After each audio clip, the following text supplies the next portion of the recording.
बिस्मिल्लाहिर्रहमानिर्रहीम अस्सलाम वालेकुम। आज के इस लेसन में हम बात करने जा रहे हैं लेसन नंबर 7 और 8 है मैथ 304 का। और मैथ 304 जो है तो वो थी हमारे पास एप्लीकेशन ऑफ स्टैटिक्स।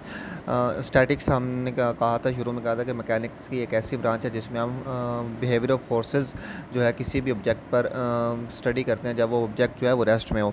तो अभी हम इसमें जो फोर्सेस होंगी वो प्लेन यानी एक्ट करेंगी, तो फोर्सेस के क्या नाम होंगे, और इंक्लाइंड प्लेन पे किसी भी ऑब्जेक्ट कोई ऑब्जेक्ट अगर इंक्लाइंड प्लेन पे रेस्ट हैं तो उस पर कौन कौन सी फोर्सेस एक्ट करेंगी।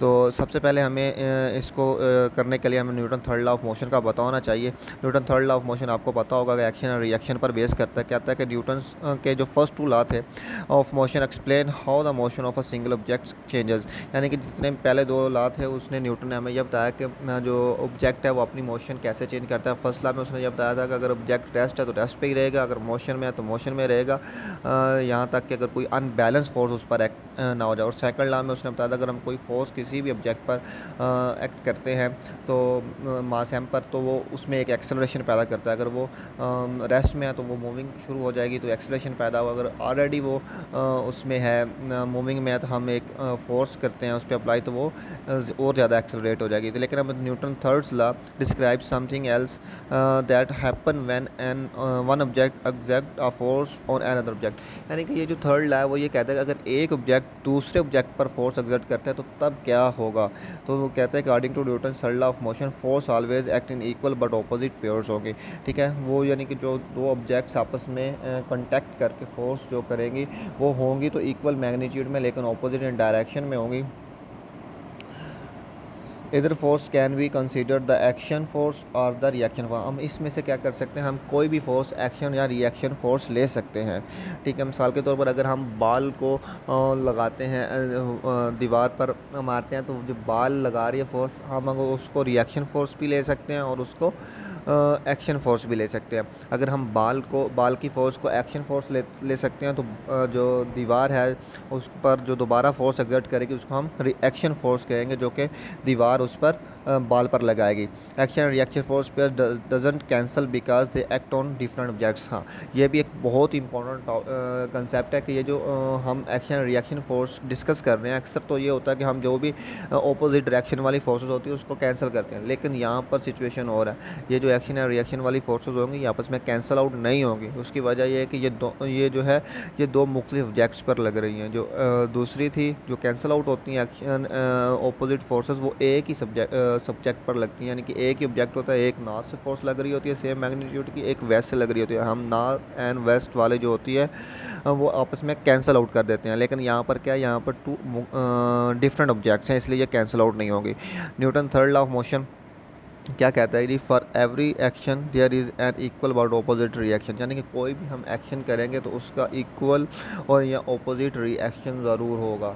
ठीक है, अगर हम रोज़मर्रा ज़िंदगी में एग्जांपल थोड़ी सी मज़ाई, अगर हम किसी को थप्पड़ लगाएंगे तो वो वापसी हमें ज़रूर लगाएगा। ठीक है, उम्मीद ये की जा सकती है वो उससे ज़्यादा ज़ोर वाला ही लगाएगा, लेकिन न्यूटन थर्ड लॉ हम डिस्कस कर रहे हैं उसमें ये होगा कि वो ऑपोजिट, यानी कि अगर हम राइट वाला थप्पड़ उसको लगाएंगे तो वो लेफ़्ट वाला हमें ज़रूर लगाएगा, और वो उसकी डायरेक्शन ऑपोजिट और मैग्नीट्यूड सेम, बल्कि वो तो यही कोशिश करेगा ज़्यादा हो। ठीक है, हम उम्मीद है कि आपको अच्छी तरीके से समझ आ गई होगी।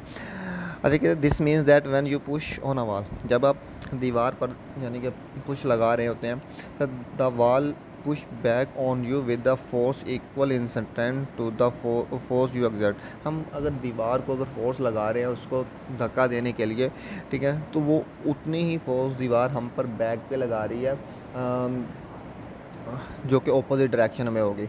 अगर हमारी फोर्स जो वाल हम पर लगा रही है उससे ज़्यादा हो जाएगी तो वाल गिर जाएगी। ठीक है, अगर वाल स्ट्रेट में है तो जहाँ तक हम जितनी हम फोर्स लगाते जाएंगे, अगर दीवार कच्ची यानी कि कच्ची ईंटों की, गांव वगैरह में देखी होगी कच्ची ईंटों की दीवार बनी है, तो अगर हम उसको फोर्स लगाएंगे तो हमारी फोर्स अगर उस दीवार की मज़ाहमत फोर्स से रिएक्शन फोर्स से ज़्यादा हो जाएगी तो दीवार गिर जाएगी।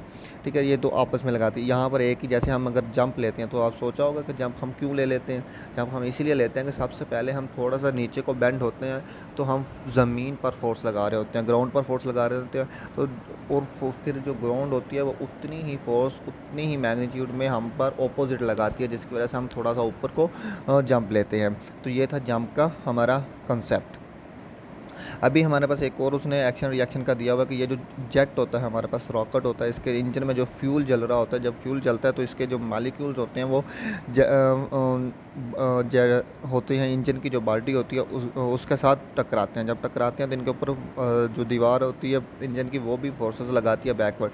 तो जब ये बैकवर्ड फोर्स लगाती हैं तो ये फिर इस नोज़ल आखिर पे बनी हुई होती है जो कि बहुत सुराख की होती है, जहाँ से बहुत स्पीडी वो मालिक्यूल बैक को जाते हैं, यानी कि वो एयर्स में डाउनवर्ड पुश लगाते हैं। तो एयर क्या होती है, उतनी ही पुश जो होती है रॉकेट को अपवर्ड लगाती है, जिससे रॉकेट गोज़ अप जाता है। ये भी उसी तरह उसने एक्शन रिएक्शन ये जो रॉकेट वाला मैंने डिस्क्राइब किया उसको ही डिस्क्राइब किया हुआ है। अभी हम चलते हैं कॉन्टैक्ट फोर्स में, ठीक है। तो जब बॉडी होगी रेस्ट में तो उस पर कॉन्टैक्ट फोर्स कौन सी होगी, ग्रेविटी वाली फोर्स ही उस पर कॉन्टैक्ट फोर्स होगी, जो उसने कहा हुआ है कि ग्रेविटी एट रेस्ट पे। यानी कि अगर ये बॉडी हमारे पास बॉल रेस्ट पे पड़ी हुई है और ये सरफेस है, तो ये जो बॉल है ये सरफेस पर एक फ़ोर्स लगा रही है, ठीक है। यानी कि जो बॉल के एक मास m है, तो ग्रेविटी जो है जो इसका बाल का वेट बनेगा वो वेट जो है वो सरफेस पर डाउनवर्ड फोर्स लगा रहा है। तो सरफेस क्या होगी, उतनी ही फोर्स इसको अपवर्ड लगाएगी अपवर्ड डायरेक्शन में, जो कि इसने कहा हुआ कि फोर्स जो होगी माइनस ग्रेविटी होगी। ये जो फोर्स अपवर्ड जा रही है माइनस एफ ग्रेविटी के क्यों होगी, जो ग्रेविटी डाउनवर्ड होती है नीचे को होती है। तो जब हम ऊपर को लेंगे जी तो जी नेगेटिव हो जाएगा, इसलिए जो फोर्स पिंक कलर की जो एरो लगा हुआ है वो माइनस ग्रेविटी होगा, इक्वल टू हम एम जी कहेंगे। और माइनस सिर्फ यहाँ पर डायरेक्शन को शो करेगा, यहाँ पर हम ये नहीं कह सकते कि माइनस यहाँ पर इसके साथ वैसे ही नेगेटिव से नेगेटिव साइड सिर्फ ओनली यहाँ पर हमें ये इंडिकेट करेगा कि ये फोर्स अपवर्ड लग रही है या डाउनवर्ड लग रही है।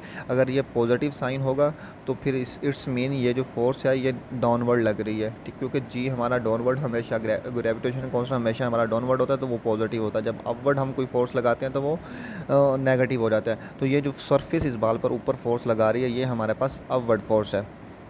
अच्छा जी, ये देखा, if an object is at rest the law of inertia says that the net force is zero. यहाँ पर नेट फोर्स इस पर ज़ीरो होगी, ठीक है।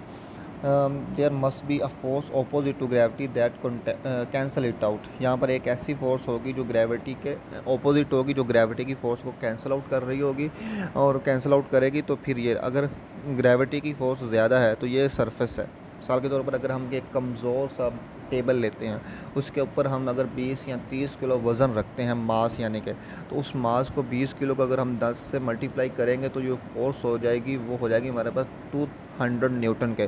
जब उस टेबल पे 200 न्यूटन की फ़ोर्स लगेगी तो टेबल में तो इतनी दिक्कत नहीं है कि वो 200 न्यूटन की फ़ोर्स को बर्दाश्त कर सके, ठीक है। तो फिर क्या होगा कि जो टेबल होगा वो उतनी फ़ोर्स उसको अपवर्ड नहीं लगा सकेगा कि वो उस बॉडी को अपने ऊपर सस्टेन रख सके। यहाँ पर फिर क्या होगा, यहाँ पर टेबल टूट जाएगा। और जो चीज़ें टूटती हैं उनके पीछे भी यही साइंस होती है कि जो उनके ऊपर अगर हम वज़न जो रख रहे होते हैं अगर वो उनकी इस्तात से ज़्यादा हो, उनसे बर्दाश्त करने से ज़्यादा हो तो वो टूट जाता है, ठीक है। तो ये था हमारे पास कॉन्टैक्ट फोर्स। और नॉर्मल फोर्स भी हमारे पास जो होती है वो कॉन्टैक्ट फोर्स ही होती है, उसको हम एफ एन से शो करते हैं। और एम जो होती है वो हमारे पास नॉर्मल फोर्स जो हम होगी वो हमेशा हमारे पास सरफेस के परपेंडिकुलर होगी। किसके होगी, यहाँ पर एक कंसेप्ट लिखना है कि it is a perpendicular to the plane of the ground. ये नॉर्मल फोर्स होगी, ये हमेशा परपेंडिकुलर होगी। यहाँ पर तो ये बिल्कुल स्ट्रेट है ना, प्लेन है हमारे पास, इसलिए ये बिल्कुल नॉर्मल है। जब हम आगे जाके इंक्लाइन को डिस्कस करेंगे तो ये नॉर्मल फोर्स इंक्लाइन के भी परपेंडिकुलर ही होगी। अभी कह रहा है कि क्या normal force and weight same है या नहीं सेम है। आपके जहन में क्या क्वेश्चन आता है कि नॉर्मल फोर्स और वेट सेम होंगे? हाँ, बिल्कुल सेम होंगे। ये जो वेट है किसी भी जिस्म का, किसी भी मास का, किसी भी ऑब्जेक्ट का जो वेट होता है वो डाउनवर्ड लग रहा होता है। अगर हम मिसाल के तौर किसी चारपाई के पे अगर हम किसी चारपाई पे बैठे हुए हैं तो हम उस चारपाई पे अपना जो वेट है वो डाउनवर्ड लगा रहे हैं ग्रेविटेशन की वजह से, ठीक है। तो वही जो चारपाई है हमारे पास अपोजिट डायरेक्शन में नॉर्मल फोर्स लगा रही है उस ग्रेविटी को कैंसिल आउट करने के, ठीक है। अगर हमारा वेट चारपाई की वेट से ज़्यादा होगा, यानी कि आपने देखा अक्सर काफ़ी अगर फैट आदमी किसी चारपाई पे बैठे, कमज़ोर चारपाई पे, तो चारपाई टूट जाती है। क्यों टूट जाती है कि उसका जो वेट होता है जो चारपाई ने उसके ऊपर एक्सर्ट करनी होती है नॉर्मल फोर्स उससे ज़्यादा हो जाता है और वो चारपाई टूट जाती है। तो हम यहाँ पर कह सकते हैं अगर वेट और नॉर्मल फोर्स इक्वल रहेंगे, ठीक है, तो वो चीज़ें सस्टेन रहेंगी, ब्रोकन नहीं होंगी। अगर हमारे पास हमारा वेट ज़्यादा हो जाएगा उस चीज़ के नॉर्मल फोर्स से जो उसने हम पर लगानी है, तो वो चीज़ टूट जाएगी। ठीक है, तो हम यहाँ पर ये कह सकते हैं कि weight and normal force same है, बट थोड़ा ऑपोजिट डायरेक्शन में है। वेट जो होता है हमारे पास डाउनवर्ड डायरेक्शन में होता है, और नॉर्मल फोर्स जो होती है हमारे पास वो अपवर्ड डायरेक्शन में होती है। ये जो जैसे शो किया, और हम इस अगर हम किसी चीज़ का वेट निकालें तो हम उसको कह सकते हैं कि ये इज़ इक्वल टू इसके नॉर्मल फोर्स के है, लेकिन ये प्लेन में होगा। इंक्लाइंड प्लेन में वेट टू कंपोनेंट में रिजॉल्व हो जाता है, तो फिर जो इंक्लाइंड प्लेन में उसका रनिंग होगा तो वही उसकी नॉर्मल फोर्स होगी।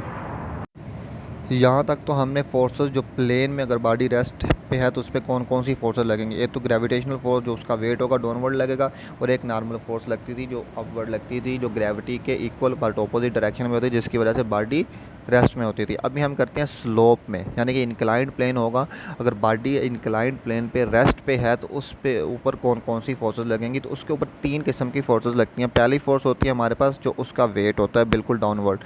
सेकंड फोर्स जो होती है वो नॉर्मल फोर्स, यानी कि ये जो प्लेन है ये वाला सरफेस, ये इसके बिल्कुल जो परपेंडिकुलर इस बॉडी को ऊपर उठाने के लिए, यानी कि जो इक्वल फोर्स लगाएगा, ठीक है, एफ एन ना, जिसको हम नॉर्मल फोर्स कहते हैं, वो लगेगी। और थर्ड वन जो होगी वो हमारे पास अप्लाइड फोर्स होगी। अप्लाइड फोर्स क्या होगी कि ये अप्लाइड फोर्स इस ऑब्जेक्ट को इधर नीचे को स्लाइड होने से रोक रही है। यानी कि ऑब्जेक्ट, हमें शुरू में बताया था कि हम जो स्टैटिक्स कर रहे हैं इसमें टोटली पूरे कोर्स में हमने ऑब्जेक्ट्स को स्टेशनरी रेस्ट में ही कंसीडर करना है, और रेस्ट में रहते हुए जो फोर्सेस उस पर अमल कर रही होती हैं उनकी स्टडी को हम स्टैटिक्स कहते हैं। तो अभी ये इंक्लाइंड प्लेन पे अगर ये बॉडी रेस्ट पे है तो इस पर तीन किस्म की फोर्स लग रही है, एक अप्लाइड फोर्स, एक ग्रेविटेशनल फोर्स डाउनवर्ड, और एक ऊपर जो लग रही है नॉर्मल फोर्स। अभी मैं यहाँ पर मैंने इनको फोर्स को रिजॉल्व किया हुआ है कि ये कैसे अगर हमने फाइंड आउट करनी हो तो कैसे लगेंगी। अगर ये मेरे पास सब्जेक्ट है, ये इंक्लाइन पे पड़ा हुआ, और इंक्लाइन का जो एक्स एक्सिस के साथ जो एंगल है वो हमारे पास थीटा, तो ये यहाँ पर एक कंसेप्ट ये कि ये जो एंगल इंक्लाइंड वाला एंगल होगा वही ये वाला एंगल होगा। ठीक है, इसको आप अच्छे तरीके से ज़हन नशीन कर लें कि ये जो एंगल इंक्लाइंड का होगा वही एंगल यहाँ पर सेम होगा। ठीक है, और इसी तरह वेट जो होगा वो बिल्कुल डाउनवर्ड होगा, जिसको हम एफ जी ग्रेविटेशनल फोर्स भी कहते हैं, वेट भी कहते हैं। और इसको हम अगर निकालना हो किसी ऑब्जेक्ट का, तो अगर इस ऑब्जेक्ट का मास m है तो उसके साथ हम ग्रेविटेशनल जी मल्टीप्लाई करेंगे तो वेट आ जाएगा हमारे पास। अभी मैंने ये कहा था कि ये जो हमारे पास होगी नॉर्मल फोर्स वो इस प्लेन के परपेंडिकुलर होगी। जब हम इस प्लेन के परपेंडिकुलर इस फोर्स को ड्रा करेंगे तो ये हमारे पास नॉर्मल, और इसको मैं थोड़ा सा एक्सटेंड कर दूँ तो यहाँ पर आ जाएगी। और यहाँ पर एक और कंसेप्ट ये है कि ये जो आप एंगल बनाएंगे ये नॉर्मल फोर्सेस के साथ 90 डिग्री का होगा, ना कि आप ग्रेविटेशनल फोर्स या वेट के साथ 90 डिग्री का बनाएंगे तो ये सारा कंसेप्ट उल्ट हो जाएगा। वेट के साथ नहीं बनाना आपने, नॉर्मल फोर्स के साथ ये 90 डिग्री का एंगल बनाना है, क्योंकि जब हम डिस्कस आगे जाकर करेंगे तो प्लेन इस तरह भी हो सकता है। ठीक है, जब इस तरह के प्लेन को हम डिस्कस करेंगे तो ये जो नॉर्मल फोर्स है यहाँ पर लगेगी ऐसे ऐसे, तो ये अगर वेट होगा तो इसका जो 90 डिग्री हम एंगल इस तरफ बनाएंगे। तो मैं ये जो है आपका कंसेप्ट क्लियर करना चाह रहा हूँ कि अगर बेशक नॉर्मल फोर्स ऐसे हो या ऐसे हो तो आपने क्या करना है, 90 डिग्री का ये जो एंगल बनना है ये नॉर्मल फोर्स के साथ बनेगा। अब जब ये नॉर्मल फोर्स के साथ बन जाएगा तो ये वेट हमारे पास वेट टू कंपोनेंट्स यानी कि रिजॉल्व हो गया टू कंपोनेंट्स में। वन कंपोनेंट इसका वर्टिकल जो कि ये वाला है, ये वाला, ठीक है, और ये जो है ये किसके इक्वल है, नॉर्मल फोर्स के इक्वल है। तो इसको अगर हम निकालना हो इस एंगल को, इस थीटे को यूज़ करते हुए, तो होगा जी एफ जी कॉस थीटा, क्योंकि यहाँ पर हमारे पास ये बेस होगा, ये मेरे पास परपेंडिकुलर है, ये हाइपोथेसिस है। तो जब हम इस राइट ट्रायंगल पे ट्रिग्नोमेट्रिक रेशियो लगाएंगे तो एफ जी जो हमारे पास होगा जो कॉस थीटा आ जाएगा वो हमारे पास होगा जी नॉर्मल फोर्स के इक्वल। और इस तरह अगर हम अप्लाइड फोर्स देखें तो ये अगर देखें ये इसकी हॉरिजॉन्टल फोर्स होगी, कंपोनेंट होगा वेट का, इसको मैंने निकालना हो तो ये मेरे पास परपेंडिकुलर है। तो परपेंडिकुलर को अगर हमने निकालना होता है किसी भी राइट ट्रायंगल में तो वो उसमें हम साइन थीटा यूज़ करते हैं, तो एफ जी साइन थीटा आ जाएगा ग्रेविटेशनल फोर्स के, तो ये इक्वल टू हो जाएगी हमारे पास अप्लाइड फोर्स के। ठीक है, अगर मैं इसको देखूँ तो ये मेरे पास अगर है तो ये इसको मैं एक्सटेंड करूँ, ठीक है, तो ये मेरे पास अप्लाइड फोर्स आ जाएगी जो कि इस तरफ है, तो लेकिन ये कि अपोजिट डायरेक्शन में होंगी जो इसको ब्लॉक को होल्ड, क्योंकि होंगी तो दोनों इक्वल, तो ये ब्लॉक यहाँ पर होल्ड रहेगा। ठीक है, तो इसलिए मैं इसको एफ जी साइन थीटा को अप्लाइड फोर्स भी कह सकता हूँ। तो ये थी मेरे पास इंक्लाइंड फोर्स पे प्लेन पे अगर कोई ऑब्जेक्ट है तो उस पर 3 किस्म की फोर्स होता है, तो उनको मैंने फाइंड आउट करने का फार्मूला निकाल लिया। अगर मैंने ग्रेविटी निकालनी है फोर्स तो वो एम जी होगी। अगर मैंने नेट फोर्स निकालनी है तो उसका फार्मूला होगा जी एफ जी कॉस थीटा। अगर मैंने अप्लाइड फोर्स निकालनी है तो उसका फार्मूला होगा जी एफ जी साइन थीटा के। यहाँ पर हमारे पास एग्जाम्पल में ये अच्छी खासी हेल्प होगी। नेक्स्ट हम करते हैं tension force. Basically tension force जो होती है वो स्ट्रिंग्स में पाई जाती है। अगर कोई ऑब्जेक्ट हम हैंगिंग करें किसी भी रस्सी की मदद से तो उस रस्सी में जो फोर्स पाई जाती है हम उसको टेंशन फोर्स कहते हैं। अगर ये हमारे पास बाल है, इसको हम ये वाली इसके साथ हमने इसको बाइंड किया हुआ है, तो इस रस्सी में जो टेंशन फोर्स होगी वो क्या होगी। सबसे पहले तो ये जो एफ जी है इसका ग्रेविटेशनल फोर्स है वो डाउनवर्ड एक्ट कर रही है, उसको हम एम जी कहेंगे। और यही जो एम जी फोर्स है ये स्ट्रिंग पर अप्लाई हो रही है, ठीक है। और स्ट्रिंग इसके ऊपर अपवर्ड फोर्स लगा रहा है। वो अपवर्ड फोर्स क्यों लगा रहा है कि ये स्ट्रिंग जो है ये इस बॉडी को नीचे नहीं जाने दे रही।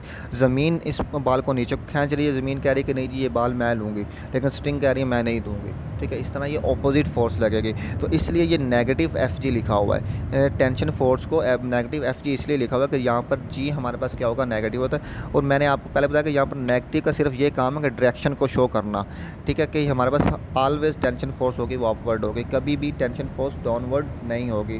बहुत मुश्किल है कहीं भी अगर 2-3 ऑब्जेक्ट आपस में कर रहे होंगे तो फिर कहीं जाके हमारे पास टेंशन फोर्स डाउनवर्ड एक्ट करे।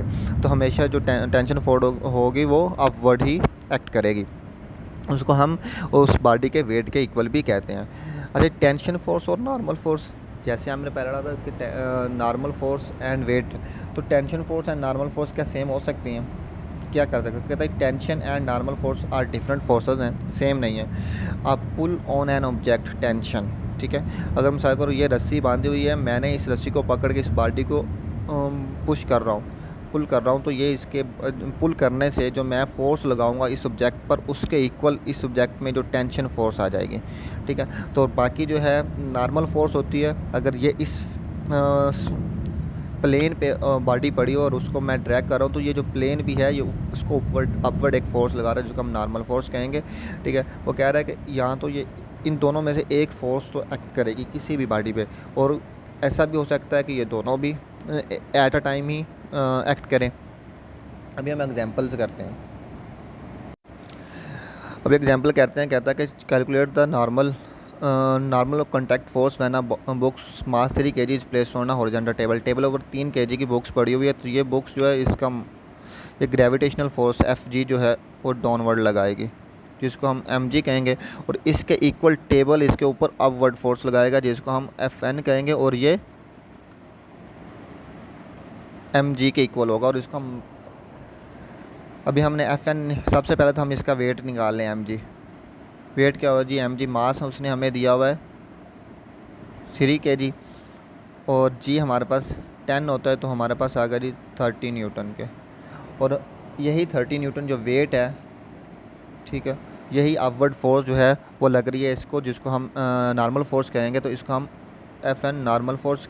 और अगर हम इसको नेगेटिव 30 न्यूटन कहें तो यहाँ पर ये नेगेटिव का मतलब सिर्फ ये है कि जो नॉर्मल फोर्स है वो ऑलवेज अपवर्ड डायरेक्शन में होती है। इसका मतलब सिर्फ नेगेटिव का जो अपवर्ड है, इसको आप ना भी लिखेंगे तो आपका क्वेश्चन जो है वो गलत नहीं होगा। अगर आप लिख देंगे तब भी गलत नहीं होगा, तो अगर समझने वाला ये समझेगा कि ये इसको डिस्कस ये करना चाह रहा है कि नॉर्मल फोर्स अपवर्ड है, ठीक है। तो ये हमारे पास नॉर्मल फोर्स आ गई 30 न्यूटन, यही थी इसमें हमने निकालना। अभी सेकंड में ये कह रहा है कि two smooth box A and B masses 20 kg and 30 kg, यानी कि ए बॉक्स का जो मास है वो हमारे पास 20 kg और बी बॉक्स का हमारे पास 30 kg है।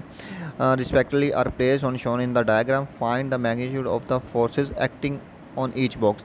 अगर हम ए बॉक्स का जिक्र करें तो ए बॉक्स जो है इसका मास है जी हमारे पास 20 kg, तो इसका वेट हमारे पास क्या आ जाएगा, एम जी। तो वेट ऑफ ए जो है मास का वो आ जाएगा हमारे पास 20 multiply by 10 is equal to 200 newton के। अभी हमारे पास जो बी मास है उसका अगर हमने वेट निकालना हो वी बी का, तो बी जो है वो भी हमारे पास एम जी आएगा।